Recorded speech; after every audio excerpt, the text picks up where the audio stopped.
Welcome to Work It, Live It, Own It, a show that explores how to upgrade your lifestyle through life lessons, real estate, and entrepreneurship. Here's your hostess, Sekola Lair. Have you ever wondered what separates those who thrive in life and business versus those who merely survive? Let me tell you a little bit backstory about Jermane Cheathem.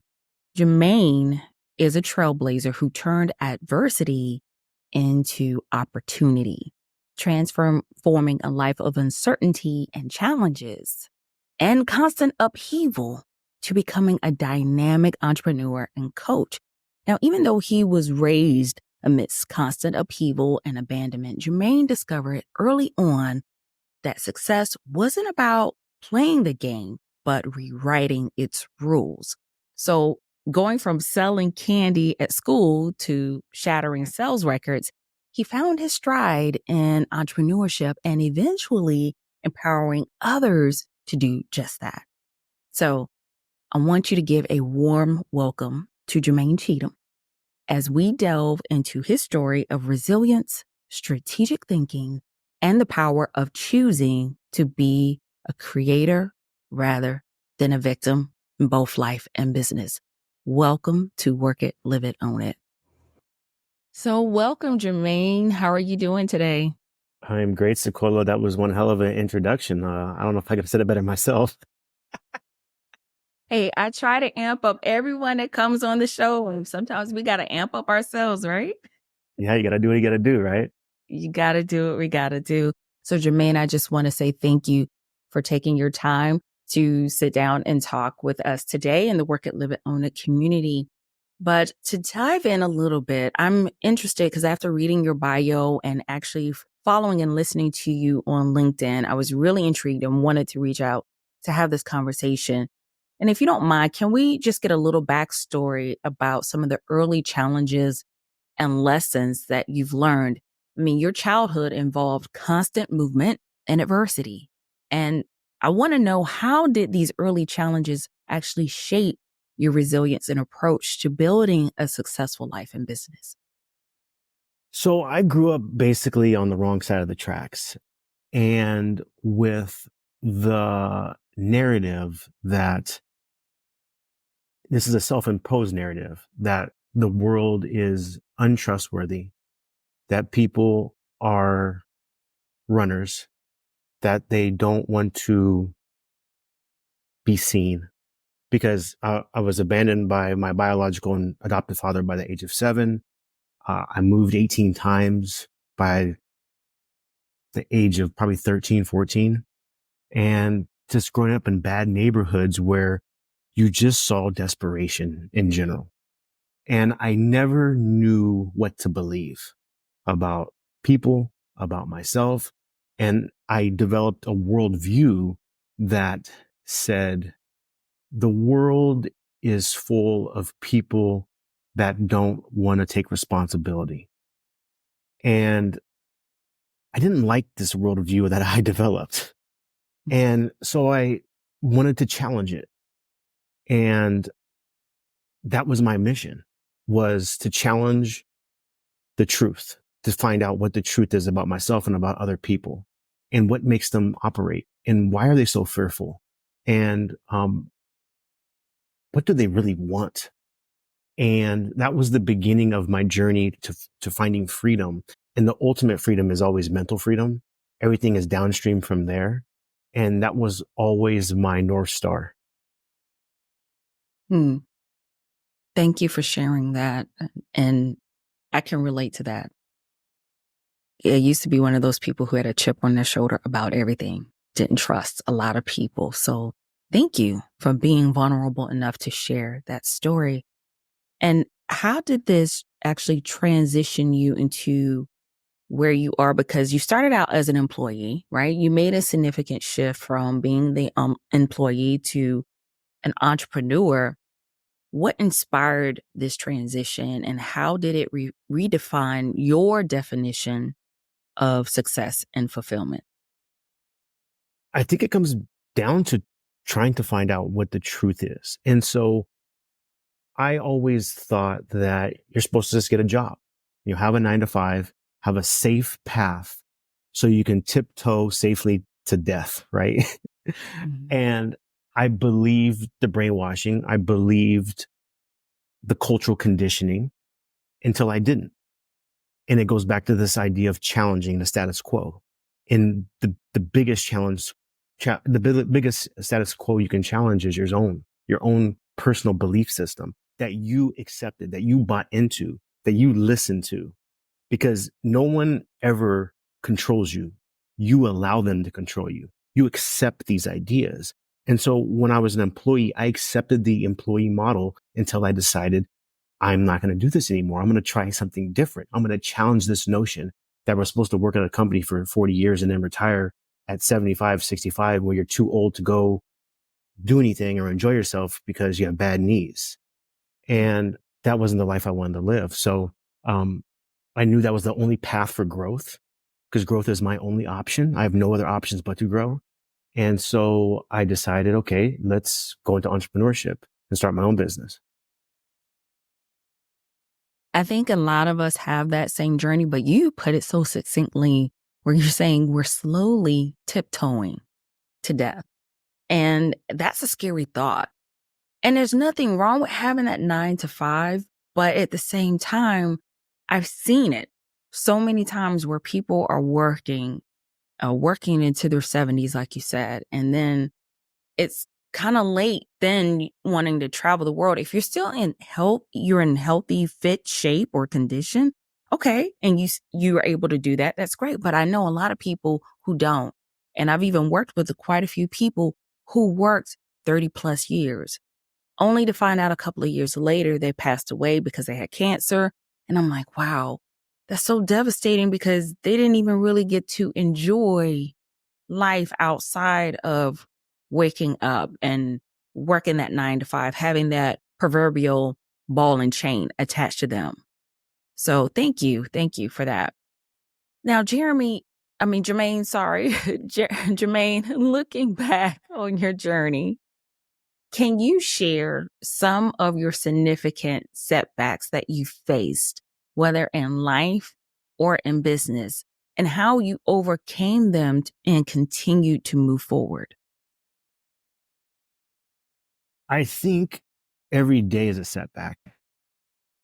And this is where self mastery comes into play every moment. And so my definition of self mastery and my definition of a creator versus a victim, victims live in the past or the future. Creators live right now. Right now, as I'm speaking these words to you, I have nothing else to do but talk to you right now and listen to what you're saying. That's the only agenda. Okay. And so creators understand that intuitively. And so they take action in the moment. And so the setbacks are everything that comes up in your life, in the outside world and in the inside of your mind. And so the self mastery is the understanding that you are in control of your decisions. And in any given moment, I can choose in this moment to take a different action, regardless of what's going on in my mind. And so this could be procrastination. It could be self-doubt. It could be lack of energy. It could be whatever, but you are always in control in any given moment to make a new decision. And that is really typically the reason why you're not doing the thing you know you want to do is based on fear, because you either believe A, you're not good enough, B, it won't turn out right, or you're overwhelmed with where to start. Or lastly, it could even be, you just think that you possibly don't have the skill set or the tools to begin this, or you're not even interested in it. Like, sometimes people will tell you, well, you should do Facebook ads. Well, what if I'm not into Facebook ads? Then it's not congruent with my values. It's not congruent with what I believe in. And so just because someone tells you you should do it and you're battling this idea, maybe you shouldn't do it. So it's about like self-reflection. It's about being clear in the moment and then deciding, who do you want to be? Do you want to be the person that gives into that lower energy, or do you want to be the person that stands up, takes action, and then reassesses tomorrow? And so to answer your question, there's no defining setbacks. Every moment there's setbacks, and there's none that are bigger or smaller than others. They're all just whatever story you want to say about them. And it's just reframing whatever neutral event is happening and to make it into there's a moment in time right now. And maybe I should just go for a walk. Maybe I should journal down what's bothering me. Like, why am I scared to write the post? Why am I scared not to eat past 8 p.m.? Whatever my challenge is, right? And realizing you're in control. That really hits on that mindset and motivation piece, because I was actually going to talk to you about the creator versus the victim pathway in life and in business. And you explained that so beautifully, and how you maintain resilient mindset and stay motivated. Again, I like how you said there's no setback that's larger or bigger or smaller than the other. It's a setback, and to choose to live in the moment. Because a lot of times if we're a victim, we're always living in the past, and we can never move forward if we're always playing the victim role. So thank you for sharing that.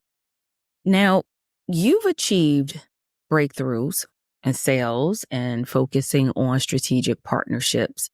What advice do you have for business owners who are focusing on building an effective partnership that can drive growth and success? Well, there's 3 components really. The first one is, what do you sell? A lot of people that are entrepreneurs, they don't even know what they actually sell. It's very vague, or they have 5 different offers, 6 different products, 4 different services. It's hard to sell when you don't have any clarity. So first of all, what do you sell? And then once you have one thing you sell that is highly leverageable, very lucrative, then you figure out, okay, who do I sell this to? Who's going to be my ideal avatar that can afford my services, that it's actually going to be a perfect fit that I like to work with? Simple stuff like that. And then once you realize what it is and who it's for, then you just think about, okay, who already has a network of this ideal avatar in their realm, and they already have all their trust. And that way I can just tap into my partner, my friend, and have them refer me in clients day after day after day. And ideally, the clients will be aligned. For example, this is a random example, but it'll give your audience a clear idea of what I'm talking about here. Is if I was, say, a weight loss coach, how hard is it to find people that need to lose weight? I don't know who needs to lose weight, because just because someone is overweight doesn't mean they want to lose weight. So I'm chasing a needle in a haystack. I'm basically chasing ghosts. So instead, I think holistically, okay, who would have a network of people that would be motivated with money to want to lose weight? And so what I would do if I was a weight loss coach is I would just partner with high-end corporate dating coaches, because they're high-end clients, they're executives that are dating. They're going to want to look best for their dates. They're going to lose a few pounds, put on some muscle, and they're going to have money to pay for my services. So I would just go to these dating coaches and tell them, hey, I'll give any of your clients 30 days of free training on the house, because I want them to look the best for their dates. And then after the 30 days, maybe they'll sign up for my package, maybe they won't. But I'm just going to have an inflow of high quality leads because they came from a trusted source. And so everyone is aligned, because the dating coach, he or she gets goodwill by offering me to their clients, because the clients are like, great, I get free weight loss training by working with this dating coach. This is awesome. And then the dating coach gets goodwill, and then I get more clients. So it's this aligning with strategic partnerships. And it's just about being a little bit creative. It could be other things. There's so many different ways to skin the cat when you think about who has a network of my ideal clients. And most people are just thinking one-to-one transactions, and I'm thinking one-to-many. I like that. That's what people call strategic alliances or a joint venture partnership. And if you guys are listening, I didn't hear Jermaine say one thing. Didn't say social media. He didn't say anything about social media advertising. And guys, I'm not saying there's anything wrong with that. But if you're talking about social media, you are doing that one-to-one, right?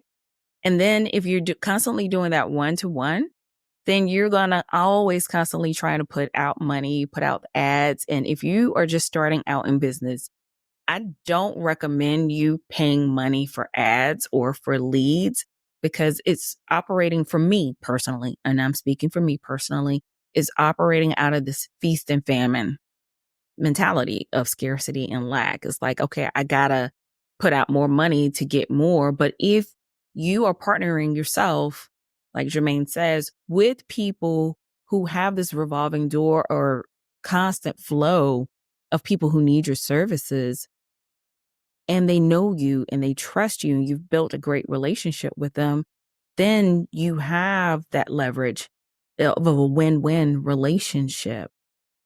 So thank you, Jermaine, for breaking that down into 3 viable steps and giving an example for those who are listening. Now, you're a coach and a consultant. So as a coach and consultant, you help others achieve their dreams.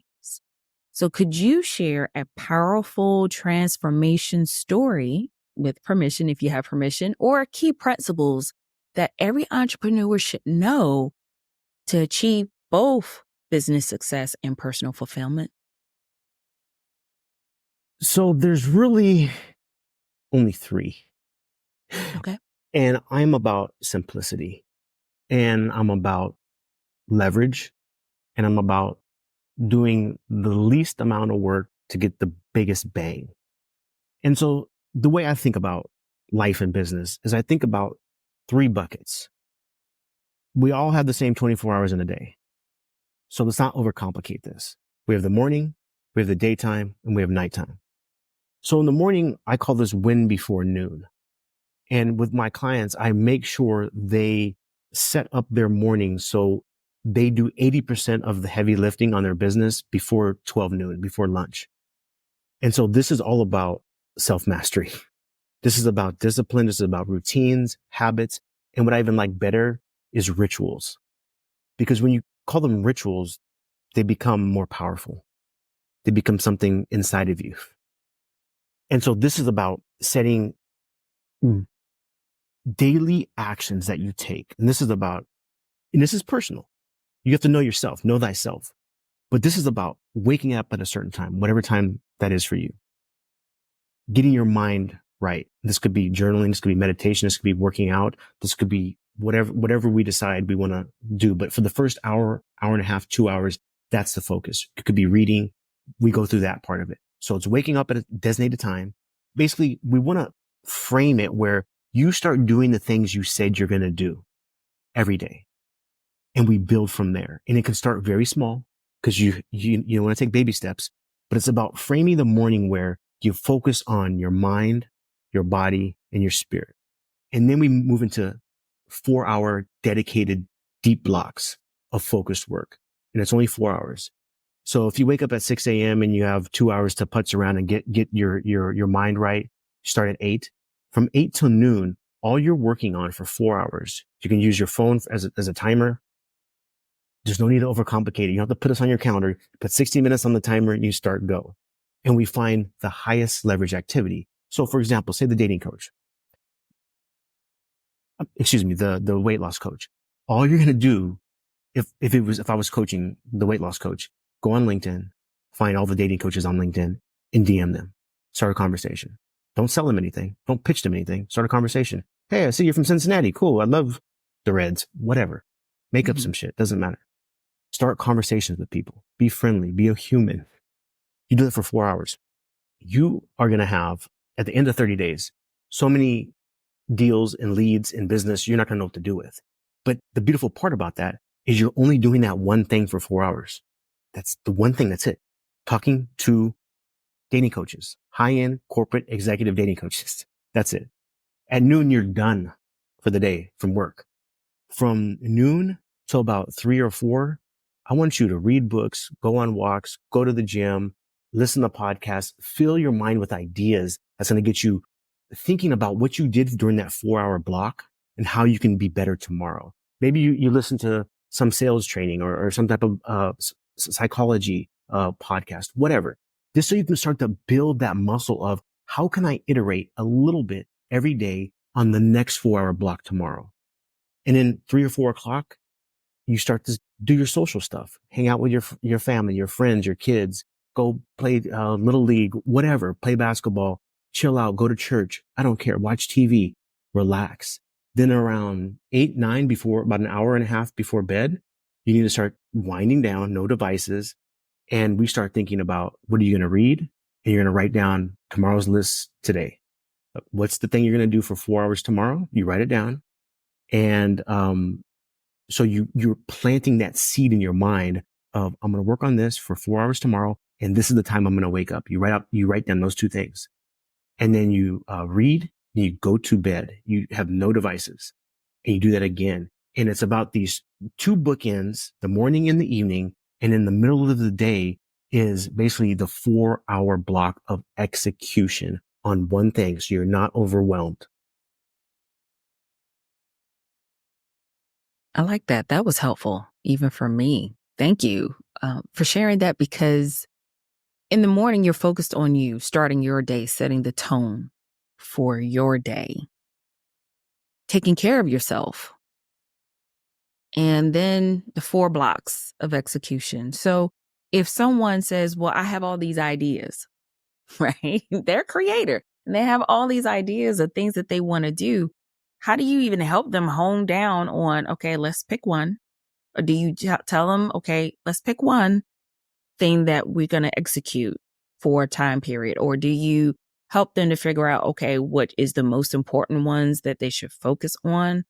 How do you structure that, even for yourself? Because I'm pretty sure as a creator, you have all sorts of ideas and plans. So how do you hone in on what is the most valuable one that they need to focus on? Well, it depends on their goals. Mm-hmm. So if you have a pizzeria, you're going to have a different goal than if you want to be a digital nomad. So a pizzeria person is going to be working at the pizzeria all day because it's a brick and mortar. People are coming in, you're at their beck and call. But if you want to be a digital nomad, then you want to have leverage on your time because you want to enjoy Paris or wherever you are. And so it depends on their goals. But what I will say about this is I'm always helping them find the leverage where you put a little in, you get a lot out. Because most of the ideas you have are just hobbies. They don't bring in any money. They don't give you any freedom, any time, any mental freedom. And so if they are a hobby, that's fine. We'll keep that. But those are going to be on the blocks outside of noon, past noon, where you have your free time. If you want to do little things, that's fine. But it's not highly leveraged. And so I just help them see clearly where's the leverage, where's the money, where's the pain, and where's the pleasure. Those are the 3 things you got to look for: the money, the pain, and the pleasure. You want to find out where the money's coming from, eliminate the pain, and find what you enjoy doing. That's the process. And once we get clear on that, then we can say this one thing. Okay. Like that. All right. Well, Jermaine, thank you for sharing that. And I know your time is precious. You probably got me on the time block right about now. But I want to thank you so much for taking time out of your schedule. And I've really been appreciating all the advice and tips that you've been sharing on LinkedIn. And so, guys, if you have not been following Jermane Cheathem, I advise you to do so on LinkedIn. He shares some very powerful messages and videos on LinkedIn. And Jermaine, where else can they find you or follow you or stay in touch with you if they have any further questions or even perhaps may want to work with you? So the best place for me would be creatorslearn.com. So if you're a creator, you don't want to be a victim, you want to have self-mastery, you can find me there for sure. Excellent. And before I let you go, Jermaine, I have 2 rapid fire questions for you. Are you ready? I'm ready. Okay. What's your favorite book or podcast that has had a profound impact on your entrepreneurial journey? Book would be Awareness by Anthony DeMello. podcast, I think the first one that had the biggest impact on me was Tim Ferriss's podcast. Because when I read that 4-hour work week, I was just like, oh, wow, this is real. Mm-hmm. Yes. And it's really had a profound impact because you're a digital nomad yourself. So, and the second question is, what's one piece of advice you wish you had received when you first started your entrepreneurial journey?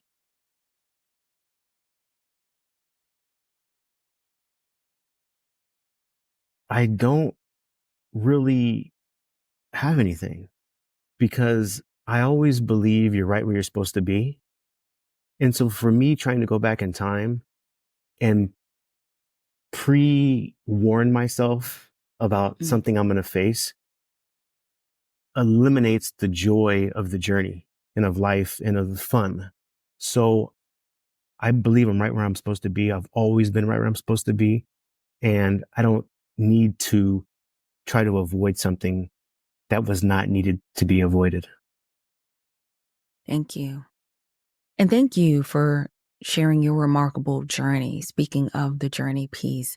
So Jermaine, I want to thank you for coming on and sharing your insights with the Work It, Live It, Own It community, talking about how you've been able to navigate adversity to thriving as a digital nomad, an entrepreneur, and a coach, and living a life that you really, truly love.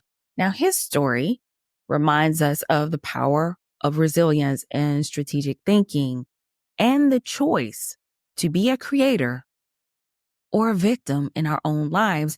And we hope, Jermaine and I hope that you've really take this episode to heart. So I want you to stay tuned for more conversations on the Work It, Live It, Own It podcast, where we continue to explore the journeys of those who dare to turn their dreams into reality. And remember to subscribe, leave a review, and share this episode with other fellow entrepreneurs. Until next time, keep thriving, not striving, to work it, live it, own it in your everyday lives. Take care.